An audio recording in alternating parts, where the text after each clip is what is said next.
Vote पेटी में नुकसान होता है। ओके। सबसे बड़ा नुकसान ये है आज की तारीख में। दूसरी बात, जो मध्यम वर्गीय लोग हैं जिसके घर में समझो नौकरी पेशा 1 या 2 आदमी रहेंगे, तो उसके घर में 30, 35, 25 हज़ार पगार आता होगा। वो आदमी को 5-5, 8-8 साल तक अपना अगर घर नहीं मिलेगा, भाड़े पे जाना पड़ेगा, तो कितना बड़ा भुगत सकता है वो। ये सब बातें बहुत इफ़ेक्ट करती है मध्यम वर्गीय लोगों को। पर हमें कहीं ना कहीं तो उसको काउंटर करके, जी क्योंकि आप विधानसभा के अध्यक्ष हैं बराबर। और एक इक्विवेलेंट टू, देखो एक ये पद ऐसा होता है जी सर। कि ऑलमोस्ट वो देखो आमदार का एक लेवल होता है जो आमदार को डायरेक्ट कनेक्शन में वो बराबर। पहला आदमी होता है जी कि ग्राउंड लेवल पे क्या चल रहा है। जी तो उस नाते से जी। तो मैं वही बता था कि इनको कहीं ना कहीं तो हमको काउंटर करके कभी ना कभी तो आपको जीत हासिल करनी करनी है। है। ये ऐसा दूर क्यों दिख रही है जीत? अभी थोड़ा टाइम जाने दो। अभी आने वाले आपके जो नेक्स्ट इलेक्शन रहेगा, वो नेक्स्ट इलेक्शन में 100% आपको बदलाव दिखेगा। जब भी अभी जो फडणवीस साहब और मोदी साहब जो काम कर रहे हैं डेवलपमेंट के बारे में, और नया जो प्लान आ रहा है, वो प्लान के हिसाब से 101% जनता को फ़ायदा होगा और जनता ज़रूर वो चीज़ में सोचेगी और बीजेपी तरफ झुकेंगी वो। एग्जैक्टली अभी क्योंकि तो आपने बोला चोर बाजार और वहाँ पे वो एक बन रहे बिल्डिंग्स, बराबर बोरी वास्तव्य थोड़ा ज़्यादा बढ़ रहा है वहाँ पे। बढ़ रहा है। और जैसे यहाँ रीडेवलपमेंट में हमारे यहाँ माइग्रेंट्स हैं, वहाँ पे भी बहुत कुछ माइग्रेंट्स हो गए होंगे बराबर और हो भी रहे होंगे शायद। बराबर। तो अभी तो फिर भी 4 साल तो अमीन साहब हैं उधर, अमित सर और 4 साल रहने वाले, 4 साल के बाद क्या नक्शा होता है वो अलग देखा जाएगा। अभी कॉरपोरेशन भी आ रहे हैं। जी। ऑलमोस्ट आपके इसमें कितने वार्ड आ रहे हैं और कितने वार्ड की आप उम्मीद कर सकते हैं कि हम कॉरपोरेशन में हम बाबा एक झंडा गाड़ पाएँ? मेरे यहाँ पूरा टोटल 4 वोट आता है और एक आधा वोट है। हाँ 4 वोटों में से 2 वोट 100% हम जीतने वाले हैं। 220 नंबर, 216 नंबर, और जो तीसरा वोट आता है 221 नंबर का, वो भी हम 100% जीतेंगे। बाकी 2 वोट के लिए हमारा पूरे जोर में प्रयत्न चालू है कि हम जनता के दिल तक पहुँचे और हमारी जीत हासिल करें।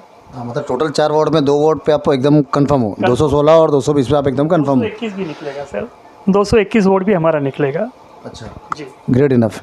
तो कहीं ना कहीं आपको अभी 3-4-6 महीना अगर जो भी एक्सपेक्टेड है हमारे पास, तो वो बाकी 2 वार्डों में भी आपको काम करना ज़रूरी है, ऐसा आपकी तैयारी होगी? चालू कर दिया है। और अतुल शाह ने मुस्लिम भाइयों के लिए बहुत कुछ किया है और कर भी रहे हैं। अभी मोदी साहब ने भी सौगात भेजा था उनको लिए, वो भी उन तक पहुंच रही है। पर अभी थोड़ा सा समय उनको और लगेगा अपना बनाने में। दिमाग से वो लोग अपने हैं, पर दिल से अपना बनाने में थोड़ा सा समय लगेगा। हमारा प्रयत्न चालू है। ऐसा क्या कारण है कि अमीन जी मतलब बोलते हैं ना कि वो झूठा प्रोपोगंडा करके वोट्स ले रहे हैं, और यहाँ से सौगात वगैरह भेज के भी हमको जेन्युइन में वोट्स में कन्वर्जन नहीं हो रहा है? ये क्या मतलब मूल क्या आपको दिख रहा है? ऐसा होता है सर, अभी नहीं बोलना चाहिए मैं पब्लिक के बीच में, पर पब्लिक की खुद की कोई चीज़ में मजबूरियाँ रहती है। उनको घर चलाना रहता है या तो उनकी पर्सनल कोई रिक्वायरमेंट रहती है, वो अमीन जी फुलफ़िल कर रहे हैं। तो वो चीज़ के हिसाब से वो वोट पेटी में जाता है, जो हम लोग नहीं कर सकते वो हिसाब से। अच्छा, आप बोल रहे कि आउट ऑफ द वे कुछ ट्रांजेक्शन इनका हो रहा है, वो सीधा सीधा आपका उन पे आरोप तो नहीं कहूँगा, लेकिन सीधा सीधा आपका स्टेटमेंट है कि बहुत ऐसी गतिविधियाँ चल रही है जिसकी वजह से वो उनसे जुड़े हुए हैं। ठीक है, थोड़ा सा आपका एक फोकस्ड अभी का कुछ ऐसा प्लान्स है मुंबा देवी के लिए जो सुख सुविधा और रीडेवलपमेंट पे भर दे? सब मुंबा देवी के लिए कैसा है, सबसे पहला इधर के लोग जो रहवासी त्रस्त है ना, वो ट्रैफिक से, फेरी वाले से, होकर से, ये सब चीज़ से बहुत त्रस्त है। वो त्रस्त होने के हिसाब से भी अगर लोग समझो चाहते भी है ना, तो भी थोड़े बैकआउट हो जाते हैं, बोले बहुत हो गया, अभी कुछ नहीं हो रहा है। एक ये चीज़ है। दूसरी बात, डेवलपरों ने जो बिल्डिंग तोड़ के रखी है, वो जो हिसाब से तांडव कर रहे हैं, जो हिसाब से पब्लिक को छोटे मोटे कायदे में फंसाने का, घर खाली करवा देंगे, किसी के दादा के नाम का घर है, किसी के फोर फादर के नाम का घर होगा, तेरे नाम पे नहीं है घर, तेरा पेपर नहीं है, तुमको खाली करना पड़ेगा, या तो इतना पैसा दे दो, ये सब जो चीज़ हो रही है वो बहुत तकलीफ़ दे रही है। जो बिल्डिंग अभी आज की तारीख में म्हाडा के लोगों की और बीएमसी के लोगों की इतना उसका हैरेसमेंट बढ़ गया है पब्लिक को कि C1 कैटेगरी में बिल्डिंग डिक्लेयर कर देते। उसके बाद में जो छोटे लोग हैं जो बेचारा 15,000 12,000 C1 कैटेगरी में डिक्लेयर करने के बाद में, और वो भी नॉनसेंस बिल्डिंग होगा, तो बिल्डिंग के लोग जाएंगे कहाँ?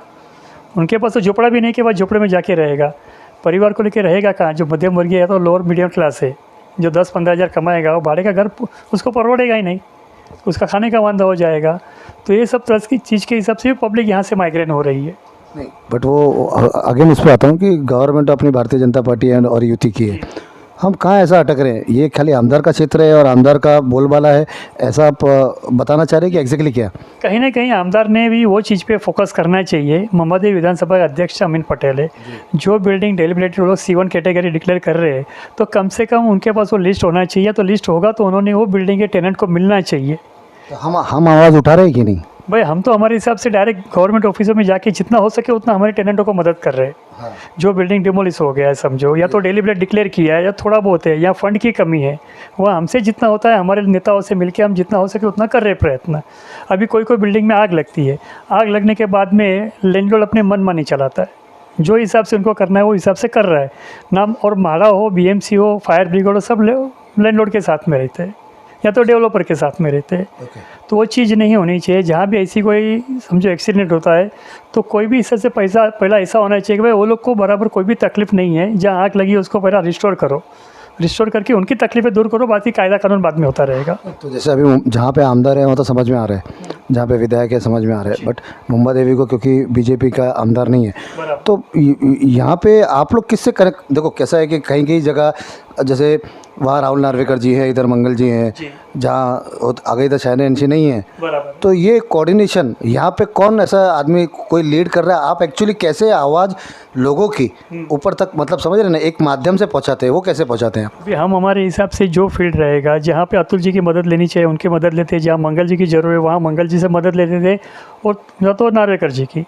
ये तीनों की ओर से हमको जो मदद लेनी चाहिए हम मदद लेके हम हमारी जनता का प्रॉब्लम रिजोल्व करने को कोशिश करते हैं, और बहुत हद तक हम लोग कर भी लेते हैं।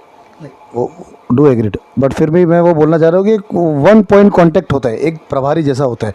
आप एक तो माध्यम है ही, पर क्योंकि जो कंसर्न्स आप बोल रहे हैं ना, जैसे बिल्डर्स और डेवलपर्स, ये कहीं ना कहीं ये चल रहा है, तो कहीं पे ना वो उन पे